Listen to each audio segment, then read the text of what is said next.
नमस्कार दोस्तों, फिर से स्वागत करता हूँ मेरे यूट्यूब चैनल सिविल आर्ट में।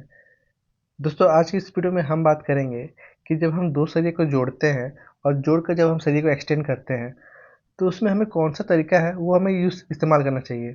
क्योंकि क्या है कि कंस्ट्रक्शन में 3 तरीके से सरिये को जोड़कर एक्सटेंड किया जाता है।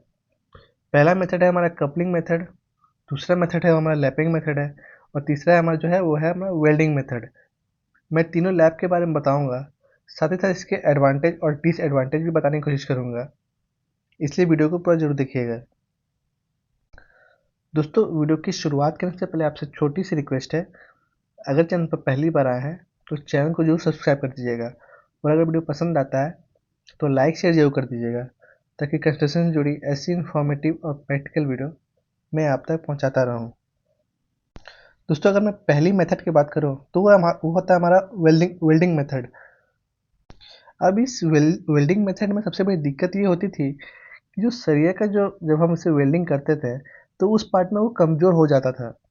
क्योंकि क्या है कि जो सरिया का जो आउटर लेयर होता है वो बिल्कुल हार्ड होता है और जब हम इसमें वेल्डिंग करते हैं इसको जोड़ने के लिए तो क्या होता है कि उस पार्ट में वो सरिया है उसका जो आउटर लेयर है वो बिल्कुल सॉफ्ट हो जाता था और क्या है कि उस पार्ट में वो सरिया है वहाँ से वो कमज़ोर हो जाता था। इसलिए क्या है कि आज के टाइम में जो ये जो मेथड है इसको आज के टाइम में बहुत लोग अवॉइड करते हैं और आपको करना भी नहीं चाहिए आजकल मेथड। और इसी वजह से इसकी जो यही सबसे बड़ी इसकी डिसएडवांटेज भी थी।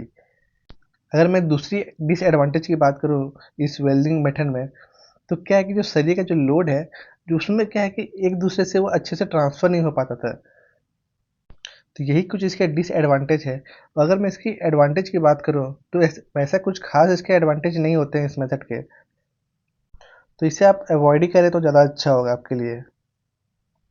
अब दूसरा जो हमारा मेथड होता है, वो होता है हमारा लैपिंग मेथड।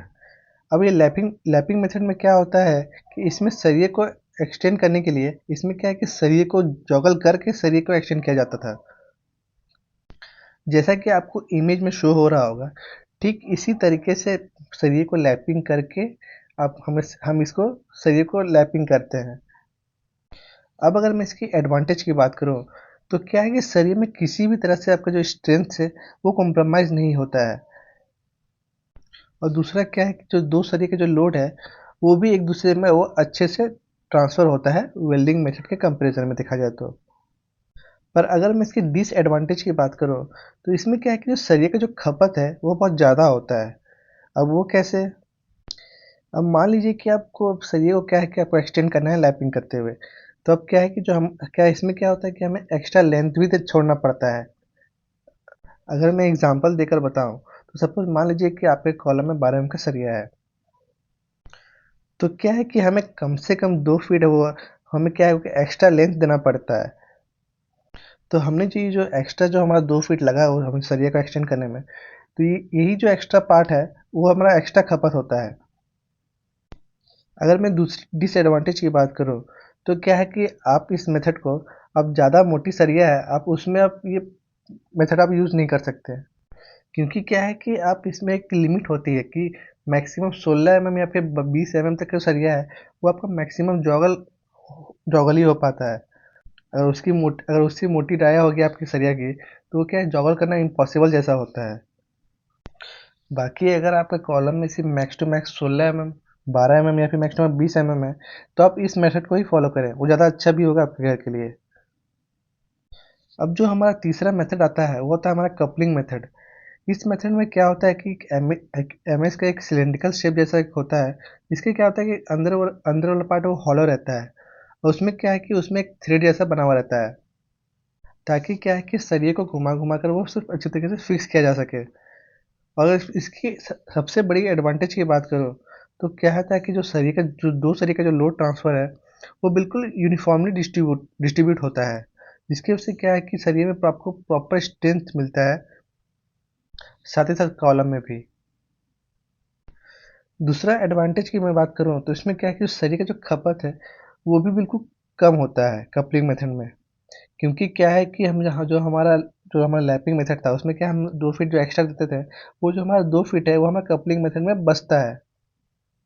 खासकर तब कि जब हमारा कॉलम में अगर जो हमारे कॉलम का जो सरिया का जो डाया है वो अगर ज़्यादा होता तो और भी बचता है। और रहा बात जो वेल्डिंग मेथड होता है, जो हमारा वेल्डिंग मेथड होता है, उसमें क्या होता है कि अगर मान लीजिए आपके जो जो आपका जो डाया है अगर 36 mm से ज़्यादा मोटा है, तो उस केस में क्या होता है कि जो आपका वेल्डिंग है वो बिल्कुल सुटेबल होता है, वरना आपको हमेशा इसे अवॉइड करना चाहिए। तो अगर मैं कंक्लूजन की बात करूँ, तो अगर मान लीजिए आप अपना घर बनवा रहे हैं और कॉलम में मैक्स टू मैक्स आपका 16 mm या फिर 20 mm ही आ रहा है, तो उस केस में आपको हमेशा जॉगल देकर ही आपको कॉलम में आपको बनाना चाहिए। वहीं अगर आपके घर में से ज़्यादा मोटा सरिया आ रहा है, तो आपको हमेशा कपलिंग मेथड का यूज़ करना चाहिए। तो दोस्तों आज की वीडियो में बस इतना ही। मुझे उम्मीद है कि आपको वीडियो पसंद आया होगा। अगर वीडियो पसंद आया तो वीडियो को लाइक और चैनल को जो सब्सक्राइब कर दीजिएगा।